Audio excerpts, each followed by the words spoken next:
Mesdames et messieurs, bienvenue et bonsoir pour ce conseil municipal. Le quorum est visiblement atteint. Nous avons des procurations de Lucie Tavernier pour Christian Biessy, de Séverine Campagne pour Bernard Jamet et de Marie-Lune Christin pour Patricia Laplanche. Secrétaire de séance sera ce soir, si elle le veut bien, Madame Evelyne Fauconnier, avec plaisir même. Et donc nous allons passer à l'approbation du compte-rendu de la séance du 2 avril 2015. Y a-t-il des observations ?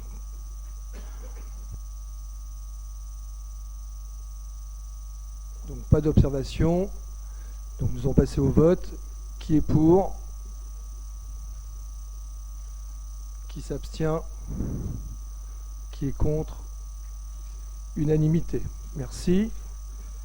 Donc première délibération, Madame Trousier-Évêque, convention entre la commune et la société du Moulin Vert pour le relogement des locataires sociaux résidant au 11 boulevard Maurice Bertrand.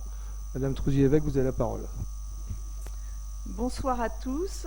Donc la ville de Sannois souhaite accompagner le projet de restructuration Sannois Moulin, initié par la SAIMV. La partie de la résidence comporte 390 logements et un centre commercial de proximité, en grande partie vacant. Outre la réorganisation des circulations existantes, la suppression du parking aérien, cette restructuration porte sur la démolition de bâtiments comportant des logements. À ce titre, le bailleur sollicite la ville pour la mise à disposition de ses droits de réservation de logements sur le parc social de la commune. En contrepartie, la ville se verra attribuer des droits de désignation uniques équivalents au nombre de relogements, soit 6 logements. Il est donc demandé aux membres du conseil municipal d'autoriser monsieur le maire à signer la convention entre la ville et la SAIMV pour le relogement des locataires sociaux résidant au 11 rue Maurice Bertrand. Des questions, des remarques, Monsieur Paternotte. Monsieur le maire, je voulais savoir quelle est la différence dans le projet, puisque là c'est une mise en œuvre. Quelle est la différence entre le projet qui va émerger et le projet que nous avions conduit sous l'ancienne équipe, qui avait été tant décrié pendant la campagne ? Écoutez, vous aurez la différence en son temps, parce que le projet n'est pas encore finalisé. Et lorsqu'il sera finalisé, on vous apportera toutes les précisions nécessaires à votre information. Oui, enfin, c'est une manière de ne pas répondre, je l'entends, mais il y a quand même un document foncier qui donne à penser, puisqu'il est exactement le même que celui que j'ai eu à connaître à la fin des années 2011, donc on peut penser que c'est le même projet. Mais peut-être vous ne voulez pas le dire. Absolument pas, vous pouvez le penser, c'est pas tout à fait le même projet. Il y a quelques changements et en son temps, quand on le présentera à la représentation municipale, eh bien vous en verrez les différences. Mais pour l'instant, il n'est pas mûr pour qu'on puisse en parler ce soir. Gobert. Oui, moi j'ai une question sur la page 1, sur la dernière partie sur la restructuration. Il est simplement indiqué l'édification de nouvelles constructions comprenant des logements sociaux, des commerces et un parking en sous-sol. Ça voudrait dire qu'il n'y ait plus d'accession à la propriété ? Pas du tout. Pas du tout. Non, il y aura de l'accession à la propriété. Et pourquoi ce n'est pas écrit ? Parce que c'était pas en l'état, il n'y a pas lieu de l'écrire. Là, c'est une délibération pour déterminer 11 rue Maurice Bertrand des possibilités de relogement pour 6 locataires. Non, mais j'entends ce que vous dites, hein, tout à fait. Moi, je lis simplement qu'il est écrit que la restructuration, et donc il y a un certain nombre d'items, dont le dernier, vous l'avez au tableau, dont le dernier dit l'édification de nouvelles constructions comprenant des logements sociaux, des commerces et un parking en sous-sol. Donc, moi, quand je lis ça, soit c'est un oubli, c'est possible, hein, volontaire ou involontaire, je ne sais pas. Moi, la question que je me pose simplement, C'est pas un oubli ni volontaire ni involontaire. Cette délibération porte par rapport aux 11 rue Maurice Bertrand. À cet endroit-là, il y aura des logements sociaux. Mais sur l'ensemble du projet, mais là on ne parle pas de l'ensemble du projet. Sur l'ensemble du projet, il y aura des logements sociaux, il y aura également des logements accession à la propriété. Donc c'était votre question, je vous réponds, il y aura des logements accession à la propriété. Mais pourquoi c'est pas écrit?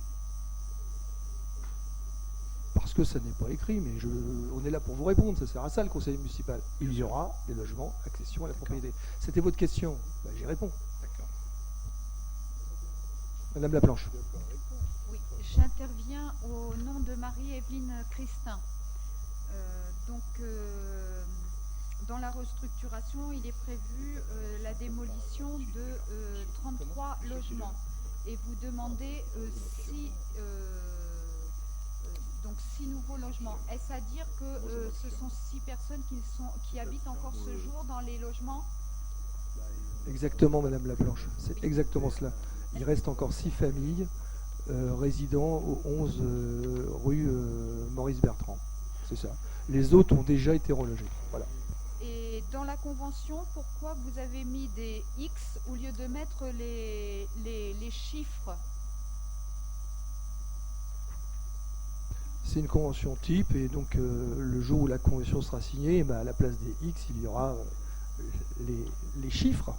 Parce que là, les X, c'est sur les dates, c'est ça hein. Non, c'est pas sur les dates. Sur les familles résidents, Oui. au lieu de mettre 6 familles, Oui. vous avez mis X. Oui, c'est parce que le jour où la convention sera signée, on pourra la préciser tout simplement. C'est une convention type. Hein. Une autre question. Il est en contrepartie au profit de la ville de Sannois. Il est indiqué que ce sera sur l'ensemble du parc de la SA immobilière en Île-de-France. Est-ce qu'on n'aurait pas pu restreindre au niveau de Sannois ou du département du Val d'Oise? Disons que ça permet de reloger ces gens beaucoup plus rapidement, tout simplement. Plus rapidement. Et donc le taux de rotation étant très très faible. Ils n'ont peut-être pas envie de quitter la ville de Sannois.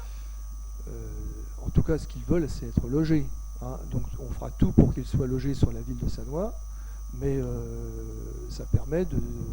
Qui peut le plus, peut le moins, si j'ose dire. Et donc ces gens seront de toute façon relogés, évidemment, s'ils veulent sur Sannois, et si c'est possible sur Sannois, et à mon avis 6, ça sera largement faisable en son temps, bien, ils seront relogés sur Sannois. Ça nous permet d'avoir un éventail beaucoup plus large de relogement, tout simplement. Parce que plus on écarte le cercle de l'Île-de-France, moins ils sont prioritaires que si c'était resté sur Sannois et le département, il y avait plus de poids pour les reloger. Répétez, je n'ai pas compris. Non, je veux dire que plus on élargit le cercle sur l'Île-de-France, la priorité risque de tomber. Alors que si on était resté sur Sannois ou sur l'Île-de-France, sur le département lui-même, on a plus de poids pour leur donner une certaine priorité. Non, mais de toute façon, on va les réaffecter sur l'ensemble du parc social. On a suffisamment de parc social sur Sannois. Je vous rappelle quand même que la ville de Sannois, dans la communauté d'agglomération, mis à part, je crois, Montigny et Cormeilles, c'est la ville qui a le plus de logements sociaux. On a 28% de logements sociaux. Et donc, on a un parc suffisamment grand pour espérer reloger en son temps 6 résidents. Et, on ne doute pas de cela, Madame Laplanche. Moi, j'en doute, parce que les logements sociaux, c'est difficile d'avoir un logement social. Et je doute qu'il y en ait qui attendent ces 6 personnes. Et c'est pour cela d'ailleurs qu'il y a sur Sannois des projets de construction ici et là. Par exemple, vous savez très bien qu'il y a un projet aux loges dont une partie du projet a été transformée, qui était normalement un projet accession à la propriété, qui reste un projet accession à la propriété, mais une partie du projet a été transformée en logement social. Et donc ça donne un volant de logements sociaux suffisamment important pour qu'on puisse reloger ces 6 résidents. Moi, je n'en doute pas. Et il y en aura d'autres encore sur Sannois, de telle sorte que Sannois reste à au moins 25% de logements sociaux sur la mandature, pour ne pas, bien sûr, être pénalisé par la loi SRU. Mais on a entendu votre remarque, Madame Laplanche. Maintenant, on va passer... Monsieur Orphin. Sur cette question du moulin à verre, c'est moins le projet, c'est moins le projet d'amélioration de ce quartier où il y avait une volonté de revivifier ce quartier qui, même l'ancienne municipalité, c'est pas forcément par principe un mauvais projet, si vous voulez. Ce qu'il y a, c'est ce qui a été décrié, c'est pas le projet lui-même, c'est la façon dont ça s'est passé. Ça a été des décisions autoritaires qui ont été prises en faisant fi ce que vit la population là-haut, si vous voulez. Alors il y a des diversités de personnes qui vivraient pas forcément la même chose. Ceux qui sont derrière la rue Maurice Bertrand ne vivent pas la même chose que ceux qui vont se retrouver avec les 4 bâtiments sur leur parking, si vous voulez. Le projet qui était question, c'était une question de démocratie. C'est comment la population, on ne les traite pas comme des manants, mais comme des gens qui vivent dans un quartier et qui peuvent participer à la vie de la cité dans l'esprit de plus de démocratie locale, si vous voulez. Et de ce point de vue, monsieur le maire, je vous suggérerais d'avoir accédé à la demande d'une réunion des habitants de ce quartier avec le bailleur. Mais force est de constater que les habitants se trouvent face à un bailleur qui ne démord pas, si vous voulez, d'un projet où lui, il a fait ses comptes, il veut faire du fric là-dessus pour dégager des dividendes et puis s'en servir comme ça. Mais il ne veut pas. Alors, le projet, M. Maternel dit, qu'est-ce qui a changé ? Oui, ce qui est proposé, c'est les 4 bâtiments, on les a mis un peu plus de travers pour un peu plus de visibilité. Mais c'est vrai que ce qui est proposé pour l'instant n'est pas beaucoup différent de ce que vous avez concocté avec le bailleur, sans la population, mais la population n'est pas contente. Mais elle a tellement, cette population, mais c'est vrai par ailleurs, si vous voulez, tellement peu habituée à ce qu'on les prenne en compte. Ils ne savent plus comment faire, si vous voulez, ces habitants. Ils sont mécontents, mais alors que le projet n'est pas abouti, moi je leur ai dit, mais demandez un contre-projet, exigez un contre-projet. Ils n'ont pas cette force parce qu'ils sont sous le coup, si vous voulez, de ces bailleurs, de ces gens qui se servent, de ces pauvres gens qui habitent dans ces bâtiments.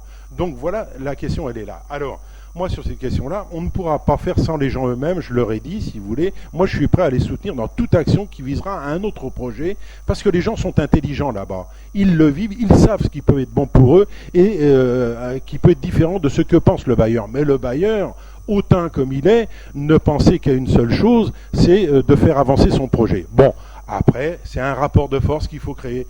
Eh bien, je m'y emploierai avec les gens eux-mêmes. En attendant, voilà.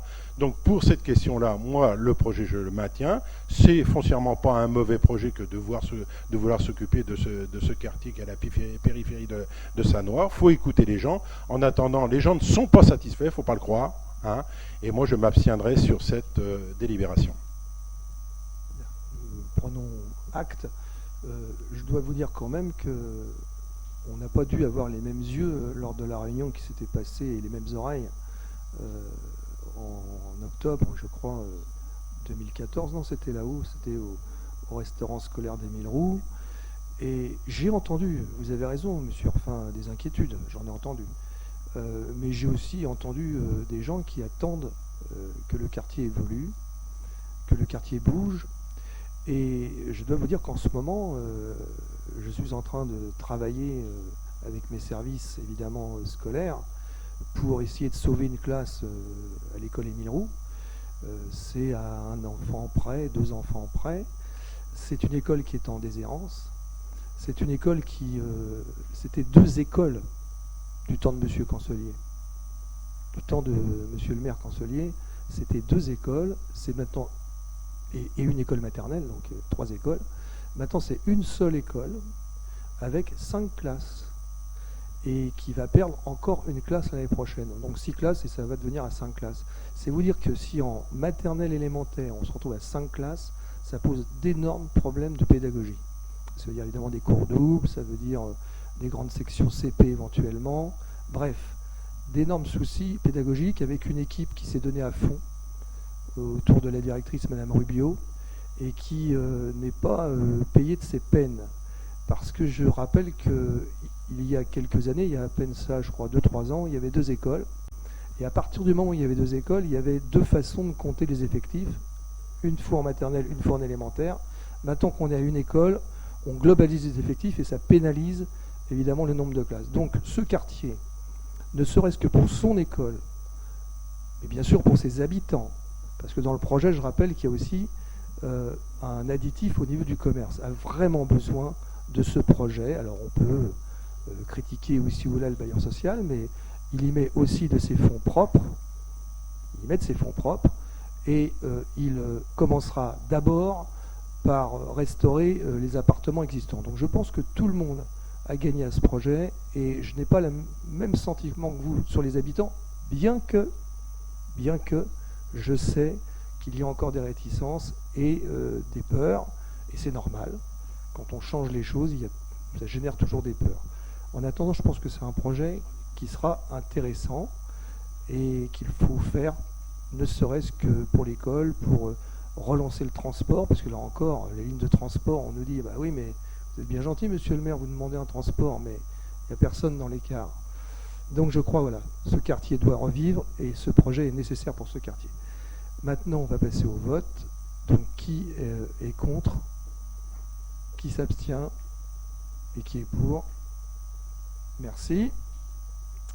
Donc Madame Trouzier-Vec, vous avez à nous parler du PLHI, c'est-à-dire le programme local de l'habitat intercommunal de la communauté du Parisis. C'est la parole, Madame Trouzier. Alors, le conseil communautaire de la communauté d'agglomération Le Parisis a engagé une procédure d'élaboration de son premier PLH, donc programme local de l'habitat, qui couvrira une période de 6 ans, allant de janvier 2015 à janvier 2021. Après un diagnostic qui a été réalisé et 18 mois d'élaboration en concertation avec les acteurs publics et privés de l'habitat, les communes et l'État, le Parisis a donc finalisé un projet de PLH volontariste et ambitieux qui s'articule autour de 4 grandes orientations stratégiques. La première de ces orientations est d'amplifier l'effort de construction, d'une part pour pallier à une offre de logement très insuffisante, et d'autre part pour répondre aux objectifs en logement qui sont fixés par l'État. Ces objectifs sont de 740 logements par an pour le Parisis, et nous avons choisi à travers ce PLH d'aller bien au-delà, puisque le scénario qui a été retenu porte sur plus de 1000 logements par an, donc 6300 logements pour la période du PLH, donc sur les 6 ans jusqu'en 2021. La deuxième grande orientation est de diversifier et d'adapter l'offre de logement à la diversité des besoins, tant pour l'accession sociale que pour le logement intermédiaire ou encore le logement locatif. Il faut prévoir en particulier des typologies de logement pour les jeunes, pour les personnes âgées et ou handicapées. Cette offre doit s'inscrire dans les objectifs SRU de 25% de logements sociaux. Or, le Parisis est actuellement à 22,6%, avec 7 communes sur les 10 qui sont en dessous, et même 4 qui sont en dessous de 20%. Comme le disait monsieur le maire, nous à Sannois, nous sommes à 28% de logements sociaux, donc nous sommes nettement au-dessus des objectifs. La troisième orientation, c'est de traiter l'habitat dégradé qui est présent dans la quasi-totalité des 10 communes et favoriser la mixité sociale en développant des partenariats étroits avec les bailleurs sociaux. Et enfin, la quatrième orientation, c'est de doter la communauté d'agglomération des moyens nécessaires à la mise en œuvre, à l'animation et à l'évaluation du PLHI. Il est précisé que les conseils municipaux des communes membres disposent d'un délai de 2 mois à compter de la notification pour délibérer sur le PLH. À défaut, l'avis sera réputé favorable. La commission politique sociale et politique de l'habitat du 17 mars 2015 et le bureau communautaire du 20 mars 2015 ont émis un avis favorable. Il est donc proposé aux membres du conseil municipal d'émettre un avis sur le programme local de l'habitat intercommunal arrêté par délibération du 7 avril 2015 du conseil communautaire de la communauté d'agglomération Le Parisis et de notifier la présente délibération aux représentants de la communauté d'agglomération Le Parisis. Merci Madame Trousier-Évêque. Donc des questions, des remarques? Monsieur Orphin. Oui. Le conseil municipal de Sannois donc, doit donner un avis sur ce programme qui manifestement s'inscrit dans les objectifs de construction de logements du Grand Paris. La grosse machine est en route sans que la population soit informée des objectifs de ce monstre volontairement éloigné. Les promoteurs se frottent déjà les mains. Je constate également l'échec de la politique nationale depuis de nombreuses décennies dans ce domaine du logement social. L'État s'est désengagé progressivement, avec la fin de l'aide à la pierre notamment, une loi SRU non respectée, j'y reviendrai, les CAF qui elles aussi ont abandonné l'accompagnement pour la réhabilitation de logements. Seuls les programmes en rue ont permis quelques avancées ces dernières années sur la qualité d'un parc vieillissant, nécessitant souvent la destruction de logements devenus inhabitables. Donc pas ou peu de nouveaux logements à l'initiative nationale. Concernant notre département, nous pouvons constater la même chose. Une concentration de logements sociaux dans quelques villes par une volonté municipale d'accueillir de nouveaux habitants. On cite souvent Sarcelles ou Argenteuil comme exemple ou contre-exemple.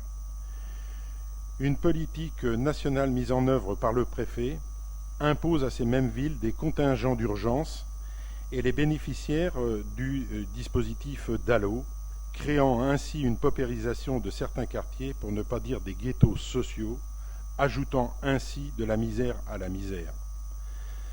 Dans le même temps, la spéculation immobilière crée les conditions pour que la plupart des besoins des habitants à la recherche d'un logement deviennent inaccessibles. Les faits sociétaux, comme les séparations de couples avec enfants, les décohabitations les plus diverses, les restructurations des entreprises, s'ajoutant à l'évolution de la démographie, font que le parc est notoirement insuffisant pour répondre à toutes ces demandes. La mixité sociale est en échec. Souhaitons que ce programme, qui a le mérite d'exister, sera au moins appliqué, pas comme celui de l'accueil des gens du voyage qui n'a toujours pas atteint ses objectifs, à cause de communes qui refusent toujours l'implantation d'une aire à leur destination et créent ainsi des concentrations, comme à Herblay, à Pierrelet, qui sont inadmissibles pour le voisinage, mais aussi pour les gens du voyage eux-mêmes. Comme je ne veux pas être trop long, j'ai relevé les chiffres de ce programme, 2050 constructions nouvelles annuelles, soit 6300 d'ici 2021, soit. Tout confondu. Néanmoins, page 35 sur le tableau récapitulatif, le nombre de logements sociaux affichés est de 2538 sur les 6300. Et les communes ne respectant pas la loi SRU fixant à 25% le taux de logements sociaux ne le sera toujours pas d'ici 2021, excepté Bessancourt, autant que ces chiffres sont basés à la population constante. Beauchamp serait à 19,72% en 2021. Cormeilles à 23,34%. Lafrette, qui ne doit pas avoir de foncier, manifestement, reste à 7,4%. Franconville à 23,7%. Herblay à 20,5%. Taverny à 23,78%, alors que Sannois arriverait à près de 31%. Pierrelet 35,1%, Montigny à 39,56%. Il manque d'ailleurs un tableau pour vérifier ce constat, c'est pour ça qu'on est obligé de faire des calculs. Cela doit être un oubli, manifestement. Enfin, les mesures sur les prestations CAF pour le logement social n'augurent en rien une amélioration des conditions familiales pour pouvoir se loger correctement. Pour Sannois, l'effort semble constant.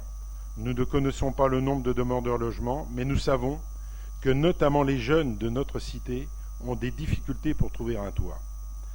De même, la construction d'une maison de retraite tant promise et attendue devra voir le jour rapidement, en espérant qu'elle relèvera d'une gestion publique accessible à tous. En conséquence, je crains que les mesures préconisées aient quelques difficultés à être respectées sans une volonté commune de résoudre ce problème urgent et délicat. Ce programme n'est pas volontariste. Il ne répond pas à la demande croissante. La proposition diversifiée territoriale n'est toujours pas atteinte. En conséquence, je m'oppose donc à donner un avis favorable à cette délibération. Nous avons entendu M. Orphin, mais si je comprends bien, d'après votre propos, nous sommes, nous, à Sannois, assez exemplaire sur le sujet. Nous sommes confrontés tous les jours, et je pense que l'ancienne municipalité l'était aussi, à des demandes, parce que c'est vrai qu'il y a de plus en plus de familles qui sont recomposées. Il y a des jeunes, surtout les jeunes, qui veulent s'installer. Et il y a quand même ce phénomène paradoxal où les uns réclament du logement pour leur famille, pour leurs enfants, et lorsqu'ils se regardent dans leur petit environnement, ils refusent évidemment d'avoir du logement social près de chez eux. Et on pourrait multiplier les exemples comme ça de paradoxes. Eh bien nous allons essayer d'avoir une politique équilibrée du logement, parce que d'abord on souffre beaucoup actuellement de dire non, parce qu'on passe notre temps, et c'est pas Jean Virard qui est notre adjoint au logement qui me démentira, à dire non à des gens qui réclament du logement. Eh bien on espère que dans quelques années on pourra dire oui à quelques-uns avec les programmes des loges, avec le programme du Moulin, avec d'autres programmes qui vont surgir de terre et qui nous permettront de desserrer un peu l'étreinte du logement social qui est absolument nécessaire, tout en gardant évidemment de l'accession à la propriété pour équilibrer notre réseau social. Moi, et je pense que vous êtes d'accord avec moi, monsieur Orphin, je regrette beaucoup les surloyers qui ont paupérisé des quartiers entiers. Je crois que c'était une mauvaise mesure, et évidemment il ne nous appartient pas à nous, municipalité et maire, de résoudre ce problème, mais je crois que le législateur devrait se pencher dessus, parce qu'il faut aussi que dans le logement social il y ait des mélanges de tous les genres. La société ne s'en portera que mieux. Donc merci, nous allons passer au vote. Donc qui est contre? Qui s'abstient? Qui est pour? Merci. Madame Gallois va nous exposer la délibération sur le cimetière. Bonsoir messieurs, dames. Donc comme vous le savez tous, dans la nuit du 1er au 2 avril, une portion du cimetière de la commune de Sannois s'est effondrée, entraînant l'engloutissement de 13 tombes. Tous les travaux donc, de remblaiement indispensables à la sécurisation du site ont été effectués, et dorénavant nous sommes dans la phase de reconstruction entre guillemets du passé qui s'est effondré. Donc suite aux réclamations des diverses familles, leurs demandes ont été, des 13 familles qui ont perdu leur tombe, leurs réclamations ont été transmises à l'assurance de la ville, qui examine en fait les conditions de prise en charge financière de ces divers frais. Il y a eu depuis plusieurs expertises et qui sont toujours en cours, notamment pour les tombes qui sont limitrophes du trou, mais pour les 13 sépultures qui se sont effondrées, donc nous n'avons toujours pas la réponse de l'assurance, savoir si elle accepte d'indemniser la reconstruction, la remise en état des sépultures effondrées. Donc la ville a décidé qu'elle devait, elle, prendre en charge de toute façon l'indemnisation de la reconstruction, la remise en état de ces 13 sépultures. C'est pour cela que nous sommes arrivés à un protocole que nous allons proposer aux 13 familles et que nous vous demandons donc d'approuver. Ce protocole représenterait un montant d'engagement total maximum de 57 693 € sur la base des devis 2014 de fin 2014 que nous ont remis les familles. Et donc voilà, nous vous proposons donc d'approuver ce projet de protocole transactionnel portant sur le règlement de la remise en état des sépultures pour un montant total de 57 693 € et d'autoriser monsieur le maire ou son représentant à signer les 10 protocoles. Sachant que les 10 protocoles mettent fin à toute contestation possible venant des familles concernées par ces 13 sépultures. Merci Madame Gallois. Des observations, Madame Laplanche. Oui, j'interviens au nom de Marie-Evelyne Christin, qui demande pourquoi n'y a-t-il pas de valorisation pour certaines familles, Rondono, Darmandaritz et Loncoff.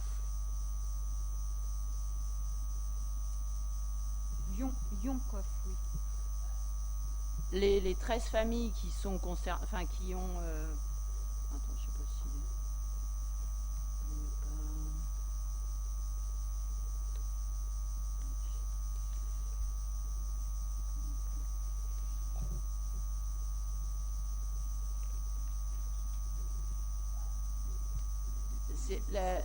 Oui, les devis ont été fournis et concernent la dernière colonne, là, actualisation 2014. Donc Rondono, Darmandaritz, c'est les devis qui nous ont été fournis. Donc, alors sachant que voilà, il y a des monuments qui n'étaient pas très anciens parce que, qui avaient été faits peu de temps avant. Donc voilà. Après, c'est certaines pompes funèbres ont aussi sociétés de pompes funèbres ont accepté de refaire exactement les mêmes prix à ces personnes-là. Nous, on est parti des devis qui nous ont été donnés. Sachant que le protocole sera présenté aux familles et qu'elles sont bien entendu tout à fait libres face à ce protocole. Il n'y a pas d'imposition de la part de la municipalité à ce sujet. Ce soir, on délibère sur le principe du protocole. Après, chaque famille se positionnera en fonction de ses propres sentiments. Et puis je pense que ce soir, c'est pas le lieu de mettre le phare sur tel ou tel. Là, il y a un protocole généralisé pour l'ensemble des familles, et chaque famille, après, rentrera en contact avec les services municipaux, signeront ou ne signeront pas, chaque famille signera ou ne signera pas ce protocole. Simplement, ce soir, on met en place le protocole. Monsieur Biessy, vous voulez intervenir? Oui, monsieur le maire, mesdames, messieurs, chers collègues, je pense que dans ce type de situation assez compliquée, il y a lieu d'éclairer le Conseil sur une particularité. Il faut comprendre que l'appel à assurance dans ce type de problème implique que pour qu'il y ait effectivement indemnité, il faut qu'il y ait préjudice implicable à la ville, à l'assuré. Aujourd'hui, rien ne prouve qu'effectivement, malheureusement, la ville soit responsable de cette catastrophe. Ce qui veut dire qu'en fait, il y a très peu de chances, et je dis bien très très peu de chances, qu'effectivement les assurances prennent en charge ce type de remise en état. C'est pourquoi votre municipalité a pris la décision, quelle que soit la décision qui sera prise par les assurances, de prendre en charge en totalité la remise en état à l'identique des sépultures disparues. C'était important, c'était important. Ceci étant, comme l'a précisé monsieur le maire, il n'est pas question d'imposer quoi que ce soit aux familles qui peuvent avoir effectivement des demandes et des avis différents. Par contre, cet effort consenti par la mairie, on peut dire d'ores et déjà qu'aujourd'hui, ces 58 000 € ne correspondent uniquement qu'à la remise en état à l'identique des sépultures. Elles ne correspondent absolument pas aux frais qui vont être engagés pour que cela puisse se faire. Il faut comprendre que ce terrain est un terrain qui a été, on va dire, martyrisé, en pesant nos mots, et qu'il va falloir le consolider encore davantage pour permettre cette remise en état. Et le coût à la charge de la commune sera fortement supérieur à ce montant. Voilà. Donc c'était juste pour éclairer les membres du Conseil de comprendre que nous n'avons pas voulu attendre une quelconque querelle avec les assurances, querelle qui va de toute façon se faire jour, puisqu'il est évident qu'on va nous opposer une responsabilité qui n'existe pas, une assurance ne couvrant qu'à partir du moment où la responsabilité est engagée. Donc, ceci étant, nous voulons, sans plus attendre, donner corps à cette démarche pour redonner un peu d'apaisement aux familles qui ont subi quelque chose d'assez grave. Voilà, j'ai dit. Sur fin. Bon, oui, il n'y a pas lieu de mener la bagarre sur ce sujet. Simplement, dans la délibération qui est proposée, il y a deux choses. Il y a la remise en état, qui sont des frais, mais vous parlez à un moment donné de préjudice moral. Or, il semblerait qu'on ne prenne pas à minima, si vous voulez, la question du préjudice moral comme étant quelque chose qu'on a soutenu, si vous voulez. On répare. Alors, je ne sais pas à quel niveau ça peut être, mais moi, il me semble qu'il n'aurait pas été anormal, même dans un cadre collectif, moi je ne veux pas individualiser les choses, mais qu'on ait aussi une offre de préjudice moral, si vous voulez.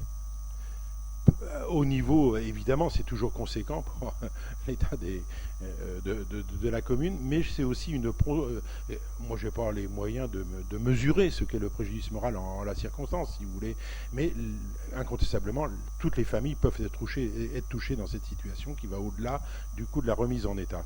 C'est simplement l'observation que je voudrais faire, et puis en tout état de cause, c'est avec les familles qu'il faut voir si elles sont d'accord sur tel. Il n'y a pas lieu d'avoir de polémique à ce sujet. Voilà. Madame Laplanche et après Monsieur Gobert. J'ai une autre question de la part de Marie-Evelyne Christin. A-t-on évalué et va-t-on aussi indemniser les 20 autres familles impactées par l'affaissement? Lio, vous voulez intervenir à ce sujet? Non, comme je vous l'ai dit tout à l'heure, en fait, les expertises seront encore en cours pour ces 20 tombes. Donc l'expert vient le 16 juin. Donc voilà, c'est en cours, on va voir ce qu'on fait et comment on le fait. Si, Madame Gallois, Monsieur Gobert. Comme je l'avais dit en commission, vous avez répondu partiellement. J'avais posé en commission la question de savoir si avant que l'on ait cette délibération, les familles avaient été reçues pour qu'on leur dise un petit peu à l'avance qu'il allait y avoir cette proposition d'indemnisation, si ça avait été un peu discuté avec elles. Mais vous nous avez répondu puisque vous nous avez dit que vous allez les recevoir après. Non, on a déjà reçu, on a envoyé une invitation à toutes les familles touchées par ce drame. Donc on a vu la plupart des familles. Et il est évident que maintenant, pour conclure le protocole, il faudra les recevoir à nouveau. Et on les a déjà reçus. Celles qui se sont déplacées, évidemment. Hein. Et elles ont toutes été invitées. Vous ne les avez pas toutes vues? Je n'ai pas la certitude d'avoir vu toutes les familles. D'accord? Ok, merci. Mais elles ont toutes été invitées. Bien, nous allons passer au vote. Donc, qui est contre? Qui s'abstient? Et qui est pour? Merci. Monsieur Villot, vous allez nous décrire dans le détail l'adhésion de la commune de Haute-Île à la fourrière animale. Merci du cadeau, monsieur le maire. C'est avec plaisir. Donc, par délibération en date du 18 juillet 2014, la commune de Haute-Île a manifesté sa volonté d'intégrer le syndicat mixte pour la gestion de la fourrière animale du Val d'Oise. Dans sa séance du 14 février 2015, je vais résumer, la SMGF-SAVO a accepté l'adhésion de cette commune. Il est proposé aux membres du conseil municipal de se prononcer favorablement à l'adhésion au SMGF-AVO de la commune de Haute-Île afin que le préfet puisse prendre l'arrêté correspondant. Je ne pense pas qu'il y ait de questions à ce sujet, donc qui est contre, qui s'abstient, qui est pour? Merci. Et puis ne changez pas de braquet, monsieur Villot, restez sur le 52-13 et parlez-nous de la commune de Fréminville. Bon, je fais un copier-coller alors.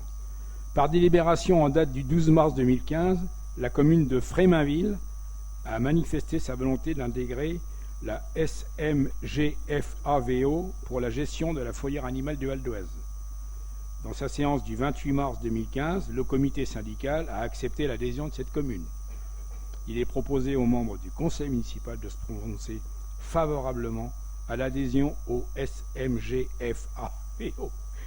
de la commune de Fréminville, excusez-moi, afin que le préfet puisse prendre l'arrêté correspondant.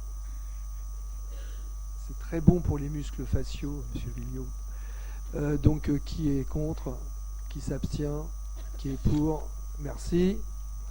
Madame Cap-Blansac, nous avons une sorte de marronnier dans ce conseil municipal. Et donc, vous allez nous parler du stationnement payant. Oui, je vous en avais déjà reparlé au mois d'avril. Pardon. Je vous en avais déjà reparlé au mois d'avril, puisqu'il y avait eu un problème de paramétrage de la caisse automatique qui nous avait obligés à revoir la délibération de début d'année, puisque la machine n'acceptait pas les centimes, donc nous avions annulé en fait la hausse prévue initialement au niveau de la caisse automatique. Aujourd'hui, c'est le système de péage informatique qui permet l'enregistrement des recettes du parking et qui manque cruellement de maintenance évolutive depuis un certain nombre d'années, qui est devenu obsolète et qui ne permet pas d'intégrer une hausse de 3%, quels que soient les centimes calculés. Donc en fait, nous avons eu la surprise de découvrir que ce système informatique n'acceptait que les dizaines de centimes, 10, 20, 30 centimes. Donc cette fois-ci, nous vous proposons donc d'annuler une nouvelle fois la délibération et excusez-moi. Oui, c'est un peu vidéo gag.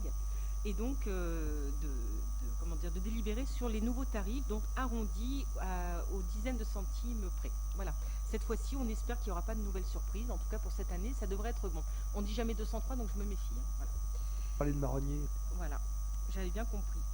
Donc, il est proposé aux membres du conseil municipal donc d'abroger la délibération du 2 avril 2015 et d'approuver les nouveaux tarifs du service stationnement payant qui seront donc applicables à partir du 1er juin 2015. Merci. Donc les tarifs initialement présentés de janvier 2015 seront caducs à partir du 1er juin 2015.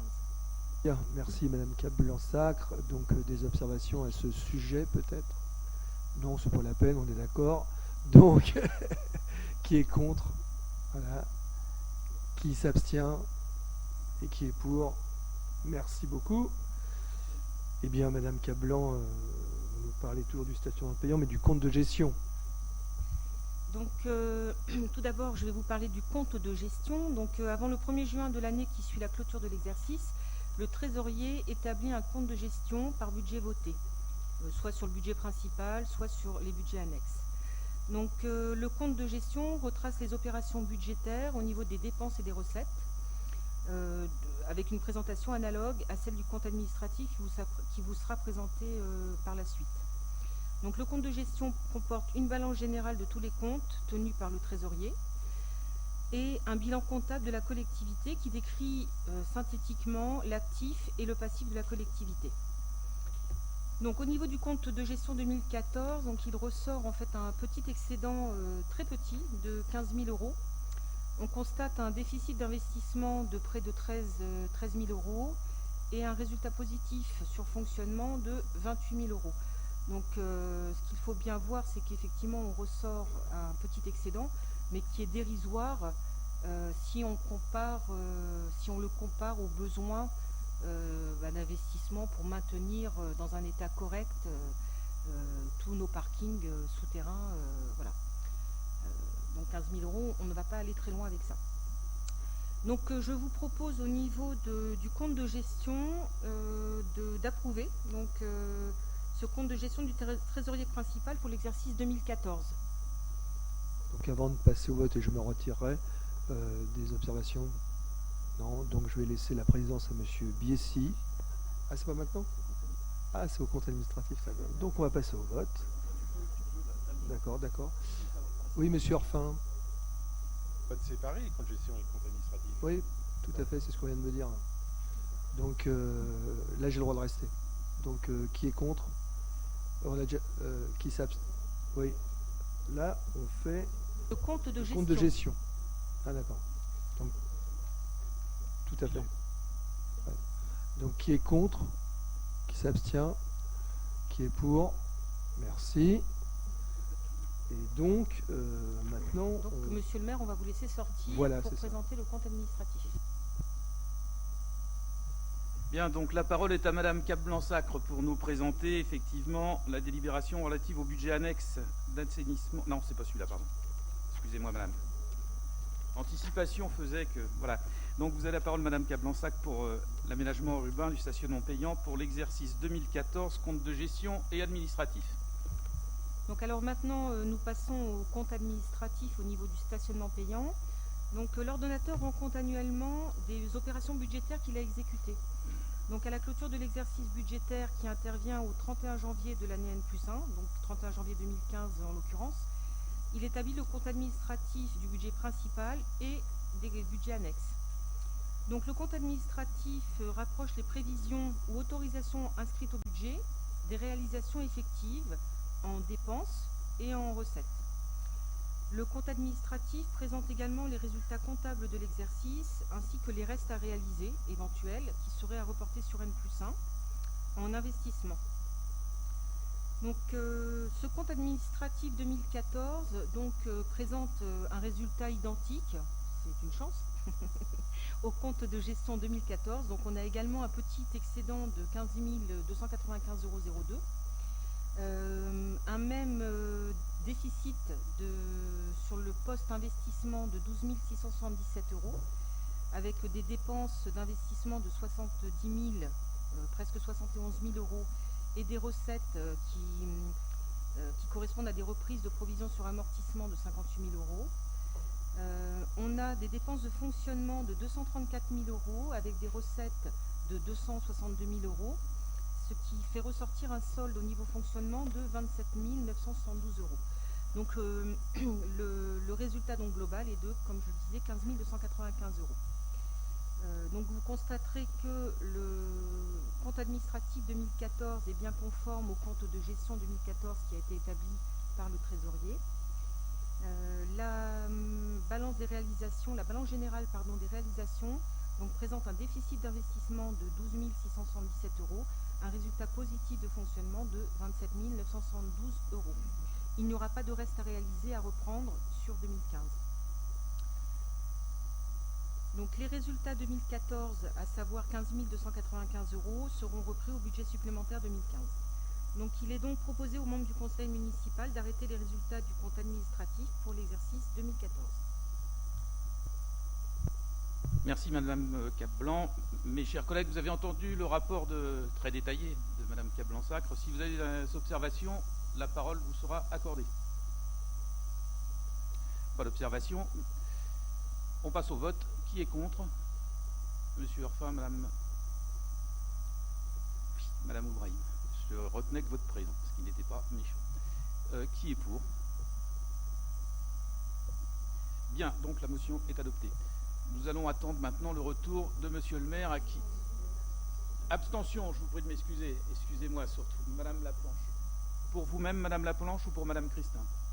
Pour vous-même, merci. Merci. Bien, si Monsieur le maire nous entend, il sera le bienvenu pour regagner la séance et représider ce conseil municipal.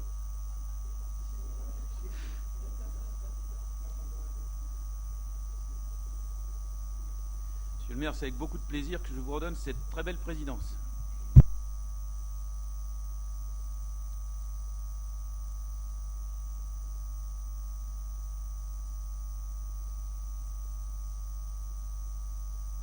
Donc, merci Monsieur Piessy. Donc la parole est à Monsieur Villiot pour le compte de gestion et administratif de l'assainissement. Monsieur le maire, avant le 1er juin de l'année qui suit la clôture de l'exercice, le trésorier établit un compte de gestion par budget voté, budget principal et budget annexe.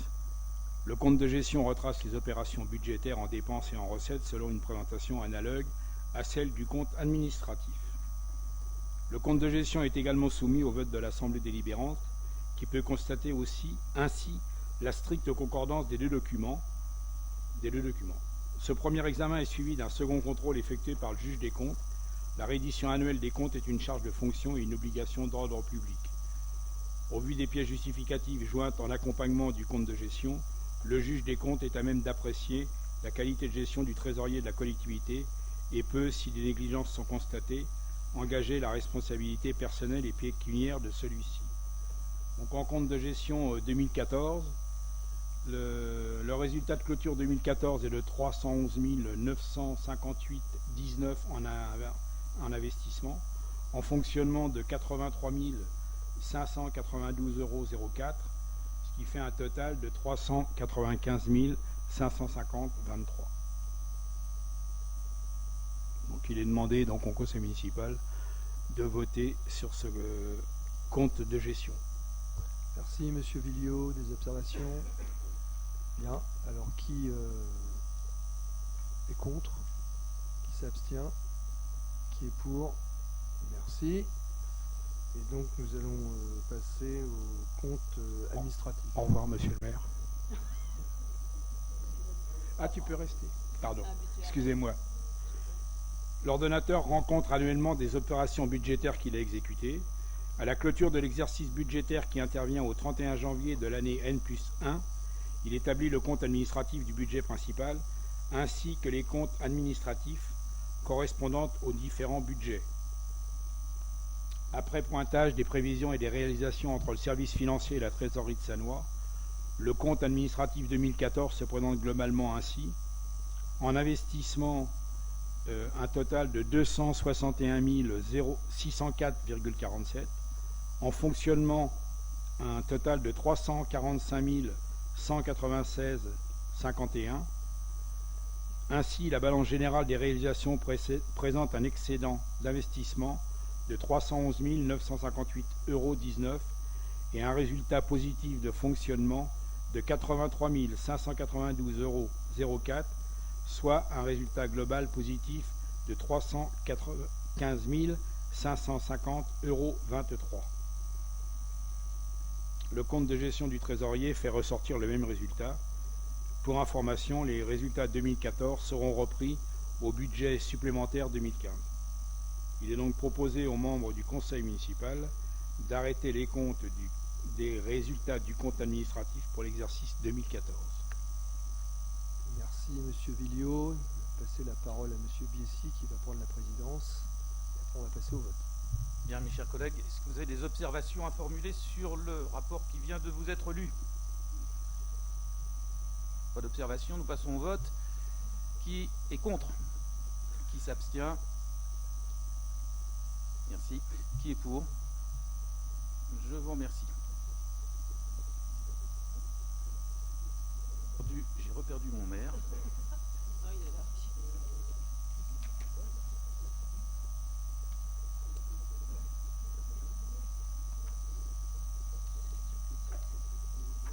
Monsieur le maire, nous vous reconfions la présidence. Madame Trouzy-Évêque, délibération sur l'approbation de la modification du poste au niveau de la création, au niveau de la Villa Suzanne, je crois. Alors une modification du poste a été engagée le 20 novembre 2014 par délibération du conseil municipal concernant l'emprise foncière communale de 385 m² située au 8 rue Jean Mermoz. Cette modification du document d'urbanisme vise par l'intermédiaire de la création d'un périmètre de plan de masse UAPM4 à permettre la réalisation d'un petit collectif de 5 logements dans le cadre de la vente du terrain au promoteur Quignard Promotion. Un dossier de modification de droit commun a été constitué, soumis à enquête publique, donc du 4 février au 6 mars 2015. Dans son rapport, Madame D'Acosta Alves, commissaire enquêteur, a conclu à un avis favorable sur le projet, de même que les personnes publiques associées consultées. Il est donc proposé de finaliser la procédure de modification du poste en la soumettant à l'approbation du conseil municipal. Si Madame Trouzier, des observations? Donc qui est contre? Monsieur Orphin. Qui s'abstient, pardon. Et qui est pour? Merci. Madame Trouzier-Évêque. Terrain communal route du Fort. Principe des actions à mener pour la désaffectation en vue du prochain déclassement du domaine public communal. Ça a un rapport évidemment avec le projet du Moulin Vert. Donc, dans le cadre de la restructuration urbaine de sa résidence route du Fort, la SAIMV souhaite acquérir une emprise foncière d'environ 1835 m². Par délibération en date du 28 juin 2012, le conseil municipal a décidé de céder ce terrain pour le prix de 260 000 €. Ce terrain doit faire l'objet d'une décision de déclassement. Une délibération du conseil municipal avait été prise dans ce sens le 16 janvier 2014, mais du fait d'un changement de calendrier dans le projet, n'avait pas été mise en œuvre dans les 6 mois de délai prévus. C'est dans ce contexte qu'une nouvelle délibération doit être prise afin d'autoriser Monsieur le maire à prendre toutes mesures nécessaires à procéder à la désaffectation matérielle des terrains et des bâtiments en cause par tout moyen à même d'assurer la pérennité de cette désaffectation du domaine public communal, puis de faire constater par constat d'huissier de la réalité de cette désaffectation et impossibilité par le public d'y accéder, le tout en vue d'en prononcer par une prochaine décision du conseil municipal le déclassement du domaine public communal. C'est Mme Trousier, des observations. Madame Laplanche. Oui, j'interviens au nom de Marie-Evelyne Christin, qui souhaite mettre en exergue qu'elle a activé la transaction avec le conseil départemental pour la rétrocession à la commune de la partie de la route du Fort. Et voilà, c'est tout. Eh bien, nous lui en savons gré à Madame la conseillère départementale. Bien, donc nous passons au vote. Qui est contre? Qui s'abstient? Qui est pour? Merci. Monsieur Villot, parlez-nous un peu des plans d'alignement communaux qui datent de Il existe sur le territoire de Sannois de très nombreux plans d'alignement frappant les voies communales, dont les dates d'institution sont généralement très anciennes, la plupart ayant été approuvés entre 1885 et 1930. Ces plans ont pour effet juridique de gréver les terrains privés bordant des routes et chemins en les frappant d'alignement, rendant les emprises concernées inconstructives de manière à procéder à l'élargissement des voies. Afin de retrouver une cohérence en ne conservant que les plans d'alignement pouvant être mis en œuvre dans le futur, 80 plans d'alignement communaux sur 87 ont été identifiés comme n'étant plus nécessaires car l'élargissement a été déjà réalisé et où l'évolution des modes de circulation ou de l'urbanisation les ont rendus inopérants. Il est donc proposé aux membres du conseil municipal d'engager la procédure d'abrogation de ces plans. Les abrogations devront par la suite être approuvées par une nouvelle délibération du conseil municipal après la tenue d'une enquête publique. Merci Monsieur Villot. Quelques observations. Madame Laplanche. Une observation au nom de Marie-Evelyne Christin, qui aurait aimé avoir un peu plus de renseignements et notamment des petits plans, car les alignements ne concernent pas forcément toute la longueur des rues. Et donc elle a bien conscience qu'il aurait fallu une dématérialisation, parce qu'au niveau papier, ça aurait, nos boîtes aux lettres auraient été pleines. D'autre part, elle doute aussi de la conservation de celui de la rue Georges Clémenceau, car cela veut dire que des maisons très anciennes seraient démolies. Villot. Disposition de Madame la conseillère départementale pour qu'elle vienne consulter elle-même les plans. On ne va pas sortir les 80 plans pour Madame la conseillère départementale. Quant à la rue Georges Clémenceau, il y a effectivement des alignements à réaliser et nous ne savons pas ce qu'il en sera de demain si un jour il y a des possibilités d'élargissement par des promoteurs ou autres. Merci monsieur. D'autant plus que nous rencontrons Madame la conseillère départementale tous les mois, mensuellement, et nous faisons un tour d'horizon des sujets inhérents à notre commune. Et donc, dans quelques temps, nous la verrons et nous pourrons l'éclairer, et elle-même d'ailleurs nous éclairer de son savoir. Bien, nous passons au vote. Donc qui est contre? Je voulais vous dire pardon. que par conséquent, elle s'abstient sur ce point. Monsieur Biessy. Oui, monsieur le maire, mes chers collègues, juste une petite précision de la part des services. Au risque de solliciter vos articulations, peut-être fatiguées en fin de semaine, essayez de garder la main levée suffisamment longtemps de manière à ce que les services aient le temps effectivement de bien prendre en considération votre vote. Merci. C'est important. Oui, monsieur Gobert. Non, juste pour confirmer ce que j'ai dit en commission, c'est que ce n'est qu'une autorisation. Je pense que Madame la conseillère départementale n'a pas dû lire sans doute entièrement le document. On engage simplement une procédure d'abrogation. Il va y avoir maintenant des consultations et il y aura une enquête publique. Donc Madame la conseillère départementale n'a pas dû lire entièrement la délibération. On ne vote pas actuellement sur l'alignement. On vote simplement l'autorisation de lancer une enquête d'intérêt. Voilà. Donc effectivement, on l'a dit en commission. Bon, c'est pas noté. Peut-être que si ça avait été noté, elle l'aurait vu. Mais bon, là, elle ne l'a pas vu.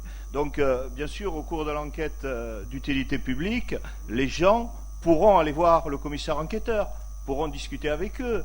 Voilà, c'est un long début. Donc, pour ma part, moi je ne prendrai pas part au vote, puisque effectivement j'habite dans une des rues concernées. Mais par contre, dans l'esprit, je suis favorable effectivement à la commission. Oui, vu le nombre de rues. Je suis désolé, c'est le principe de base. Lorsqu'on est concerné par quelque chose, il y a soumission, on ne prend pas part au vote. Eh bien, nous allons quand même passer au vote. Et donc, qui est contre? Qui s'abstient? Qui est pour? Très bien. Merci. Oui, reste. Excusez-moi, Qui est-ce qui mes chers s'abstient? collègues, Parce s'il vous que- plaît, gardez vos mains levées. Ouais. Vraiment, Qui au moins s'abstient 3 secondes, voilà, s'il vous Voilà, plaît. c'est ça. Voilà. Abstention. Ouais, abstention. Non, pour l'abstention. Levez la main pour l'abstention. Voilà. Et maintenant, levez la main pour qui est pour. Le reste, hein, évidemment. Bien que monsieur. Non, pas le reste, monsieur Gobert ne prend pas part au vote. Vous non plus, monsieur Paternotte. D'accord, ok, très bien.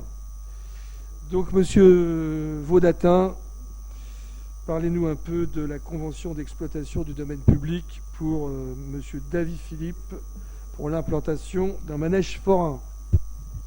Bonsoir à toutes et à tous. Cela concerne le manège forain qui est dans le square Jean Mermoz. Nous avions délibéré sur une redevance de 260 € annuels alors qu'il s'agit de 260 € mensuels. Donc c'est une erreur qu'il faut rectifier. Donc les heures de convention par contre restent inchangées. Donc il est demandé aux membres du conseil municipal d'autoriser monsieur le maire à signer avec monsieur David Philippe, propriétaire du manège forain, la dite convention à 260 € mensuels. Avis favorable de la commission. Parce que 260 € annuels, c'était vraiment donné. Hein. Donc qui est contre? Qui s'abstient? Qui est pour? Merci.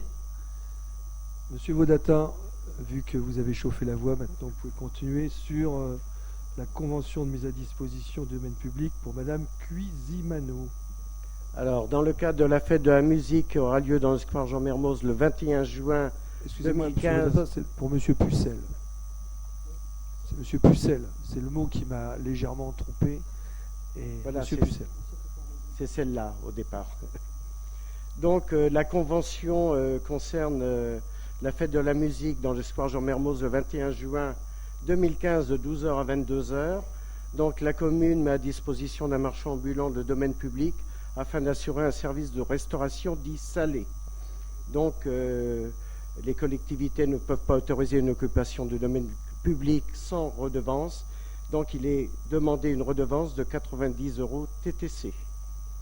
Donc il est demandé aux membres du conseil municipal d'autoriser monsieur le maire ou son représentant à signer avec le gérant de la société Lenka Mion une convention de mise à disposition pour la somme de 90 €. Avis favorable de la commission. Merci monsieur Vaudatin, des observations. Donc qui est contre?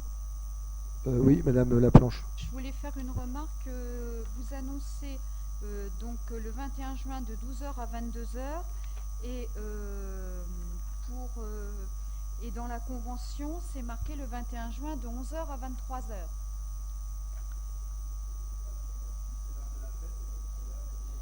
Oui, parce que je pense qu'il y a le temps du démontage, tout simplement.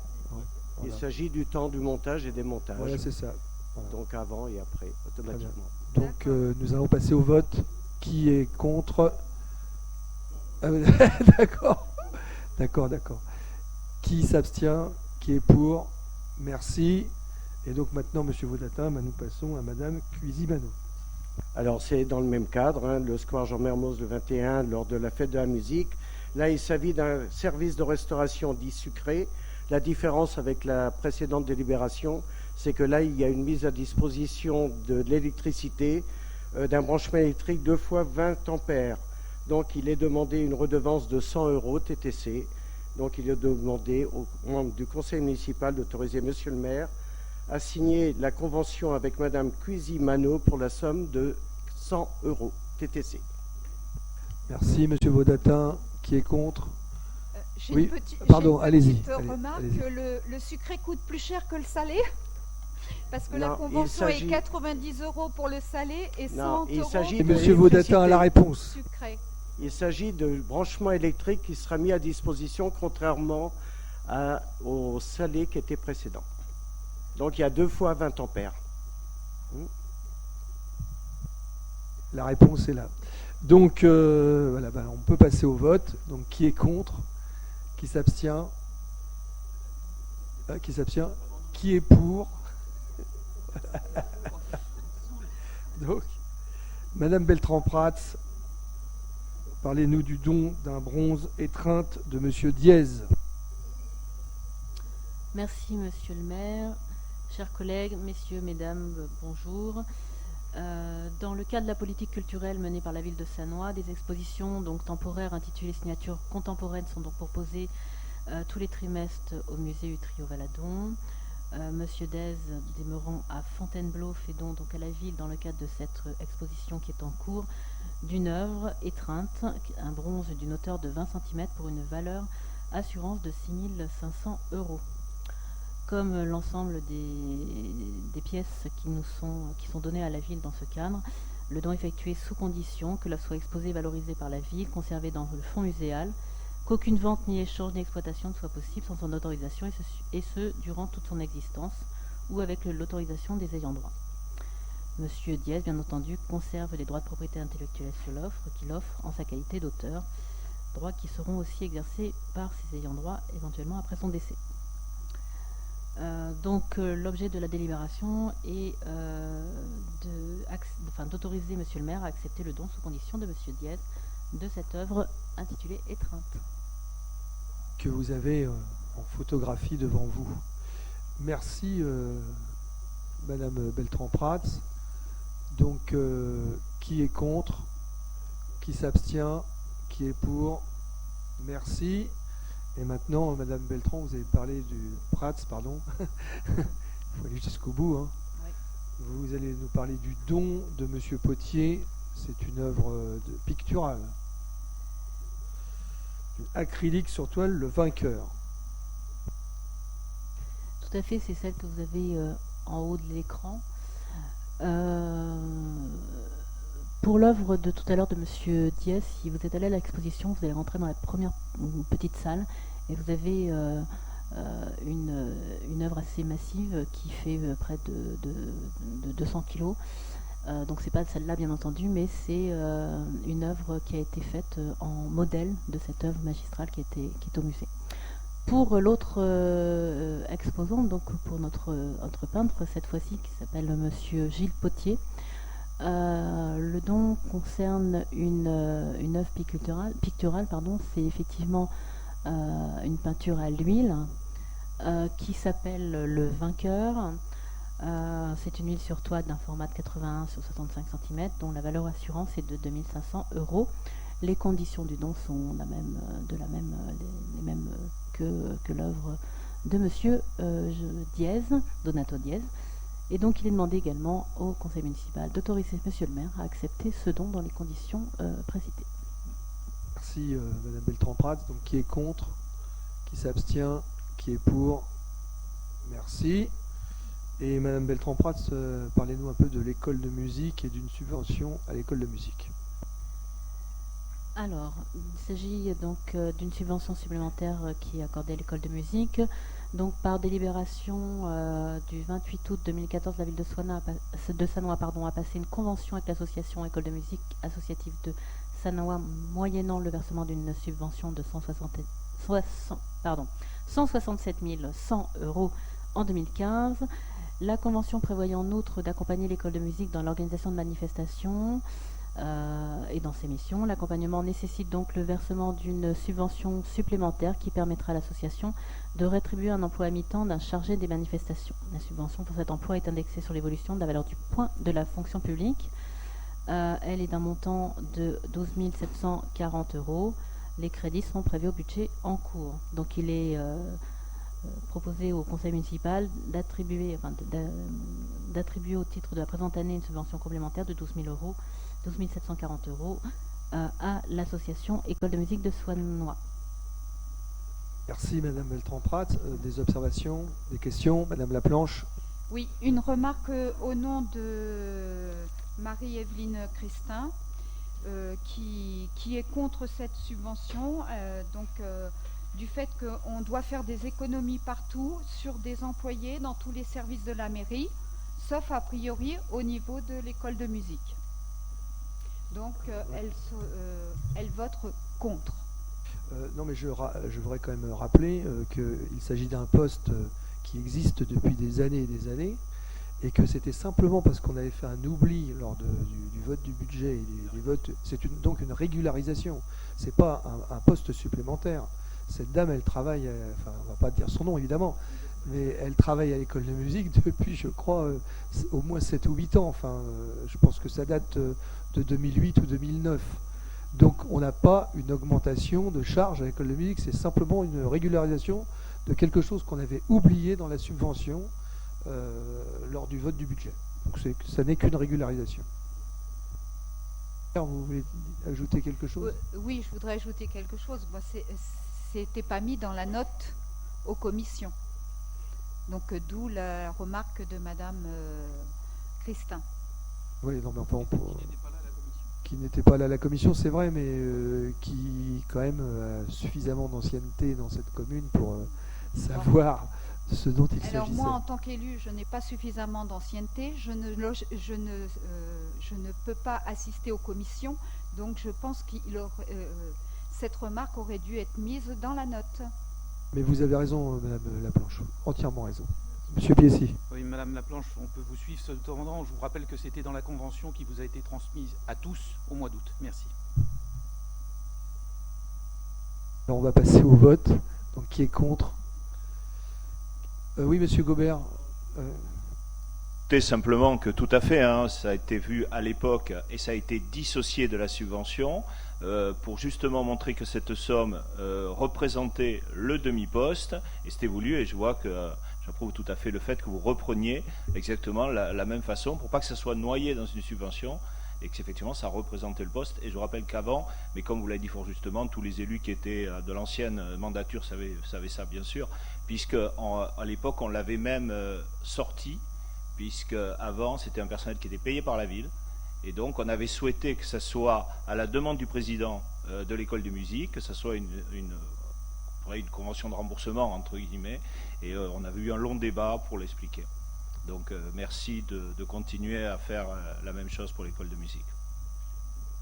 Merci Monsieur Gobert, mais c'est vrai que Madame Laplanche n'avait pas cette information-là, vu sa jeunesse au sein du conseil municipal. Bien, donc nous allons passer au vote. Qui est contre ? Oui, pardon. D'accord. Qui s'abstient ? Et qui est pour ? Ok. Ça fait beaucoup rire Monsieur Gobert. Bien, Madame Abdelouab, parlez-nous de la subvention à l'école Notre-Dame. Monsieur le maire, mesdames et messieurs les adjoints et conseillers, mesdames et messieurs du public, la participation financière des communes aux dépenses de fonctionnement d'une école privée sous contrat d'association située sur son territoire est obligatoire, selon le Code de l'éducation. Un principe de parité est ainsi imposé entre l'enseignement privé et l'enseignement public, entraînant une prise en charge des dépenses de fonctionnement des classes sous contrat d'association. Celle-ci est obligatoire pour les élèves domiciliés dans la commune et scolarisés en élémentaire. En maternelle, cette prise en charge est réputée optionnelle dès lors que la ville n'a pas donné son accord à la mise en place du contrat d'association entre l'État et l'école privée. Et d'ailleurs, le dit contrat a été signé en 1969. La ville n'en est pas signataire, mais a toujours attribué une subvention aux élèves sanoisiens fréquentant l'école Notre-Dame en maternelle ou en élémentaire.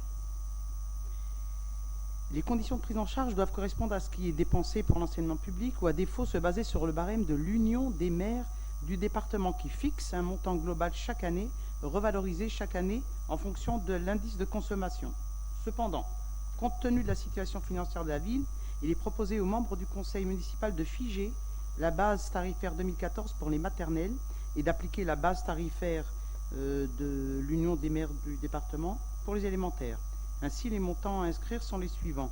Pour 217 élèves en élémentaire, 96 291,58 €. Et pour les 80 élèves d'école maternelle, 51 955,83, soit un total de 148 247,41 € pour 298 élèves. Il est demandé aux membres du conseil municipal d'approuver cette répartition. Merci Madame Abdelouab. Alors je vois des mains qui se lèvent. Alors je commence par Marie-Claude Brûlé. Oui, nous regrettons sincèrement qu'on ne se soit pas basé sur sur le montant qui était donc indiqué par l'Union des maires. Savez-vous combien un enfant coûte à la ville, un enfant scolarisé dans le public? Justement, je veux à peu près. Je n'ai pas le chiffre en tête, mais vous allez nous l'apporter, parce que je suis sûr que si vous avez posé la question, c'est que vous avez la réponse. Donc, je vous donne la parole, Madame Brûlé. Allez-y. Je crois que ça tourne plus aux alentours de 900, 1000 euros. Beaucoup plus. Non. Beaucoup plus. Mais bon. 1400. Oui. Donc, voilà. Donc, nous voterons évidemment pour, mais nous regrettons que l'augmentation n'ait pas eu lieu. Madame Oui, Enguerrand, puis après je répondrai D'autre à Madame part, Brûlé. on m'a assuré que les directeurs avaient été prévenus, et donc on les a informés, mais sans leur demander vraiment leur avis. Donc voilà. Et de toute façon, il n'y avait qu'une directrice à prévenir, celle du primaire. Et on a absolument prévenu Oui. Madame Zoin, la directrice de l'école Notre-Dame. Bon, avant de donner la parole à Madame Enguerrand, et puis je crois qu'il y a Monsieur Orphin qui voudrait la parole, je voudrais dire quand même que dans le cadre des subventions aux coopératives et des attributions pour l'école publique, on a fait des efforts aussi. Il y a eu quand même des attributions avec des baisses au niveau des subventions. Les associations, pareil. Alors, je pense que dans un souci d'équité, il faut que tout le monde fasse des efforts. Et c'est dans cette perspective-là que nous avons souhaité geler le taux de subvention pour l'école maternelle. Mais vous avez raison, ça a été dit par M. Paternotte en son temps, et je m'inscris complètement dans cette voie-là. C'est vrai que si l'école Notre-Dame n'existait pas, il faudrait qu'on investisse pour faire monter des nouvelles écoles, et donc ça coûterait de toute façon à la ville. C'est une évidence. Sachant que, bien, dans un souci d'équité, on a pensé que c'était bien que tout le monde fasse un effort, tout simplement. Madame Enguerrand. Moi, c'était juste pour redire ce que j'avais dit en commission, savoir que je ne prendrai pas part au vote, simplement parce que j'ai un enfant qui est en élémentaire à Notre-Dame. Voilà, donc je me sens concernée et il ne me semble pas judicieux que je prenne part au vote. Merci. Madame Oubrahim, la même chose, d'accord? Et Monsieur Orphin, vous n'avez pas d'enfant à Notre-Dame, vous? Pas... Non, et pour tout vous dire, il n'y a pas de risque. Parce que, au risque de beaucoup déplaire, moi, ça m'inquiète toujours quand on s'inquiète de ce que coûte un enfant à l'école. Parce que ce que coûtent, si vous voulez, les richesses créées par le monde du travail, qui est récupéré par le monde de la finance, ça coûte bien beaucoup plus cher que ça, si vous voulez. Et donc, c'est ça qui m'inquiète le plus. Et quand on parle de laïcité, ça ne peut pas être seulement des discours pour faire bien dans le paysage à certains moments. Mais je crois qu'à un moment donné de notre vie, de la société que l'on veut, il faut savoir ce qui est prioritaire. Je pense que s'il y a des gens qui sont conduits à envoyer leurs enfants dans des écoles, on dit privées, mais que je sache, c'est pas l'école Voltaire, hein, c'est pas l'école Jean Zay, si vous voulez, hein, c'est l'école Notre-Dame, c'est-à-dire l'école confessionnelle. Je dis qu'à un moment donné, l'argent du public doit servir à l'école publique, laïque et gratuite pour tous. Il y a de l'argent qui est spolié par une minorité où des dividendes sont distribués pour une poignée. Elle devrait servir à l'école publique pour qu'on ait une école de qualité qui n'obligerait pas à ce que ceux qui ont la foi ou pas, si vous voulez, semblent vouloir trouver refuge dans des écoles dont on dit qu'elles font mieux que l'école publique. Mais là, c'est aussi une forme aussi de ségrégation, parce que si il y a une partie qui est payée par des parents, c'est aussi des parents qui en ont les moyens, si vous voulez. Sinon, ça ne se ferait pas. Donc, moi, je m'oppose. Vous allez me dire, monsieur le maire, évidemment, c'est un combat, c'est un choix de société, si vous voulez. Mais on ne peut pas parler d'école publique, de laïcité à reconquérir, si vous voulez, avec tous les problèmes que l'on... Et puis, continuer à faire des choses comme ça. Alors, vous allez me dire, c'est une décision d'État. Je suis d'accord, mais des lois qui ont été votées peuvent être contrariées par un autre vote, si vous voulez. Donc, à partir de là, moi, je voterai contre. Je pense que ces 147 000 € seraient aussi bien dans les écoles de Sannois. Et pour le complément, eh bien, demander à ceux qui s'enrichissent sur le monde du travail pour payer ce qu'ils ont à payer. Enfin, j'entends votre propos, mais je voulais vous dire quand même que, ayant vécu 40 années au cœur de l'éducation nationale laïque, ayant mis mes enfants à l'école laïque, ils sont passés au collège Jean Moulin, ils sont passés au lycée Van Gogh et au lycée Jean Monnet, je dois vous dire que j'ai lutté toute ma vie contre le dogmatisme des syndicats d'enseignants qui ont créé un collège égalitariste que Najat Vallaud-Belkacem est en train de sanctuariser et qui a, depuis 40 ans, été le meilleur agent des écoles privées. Je reçois dans mon bureau des familles. Ce ne sont pas des familles riches.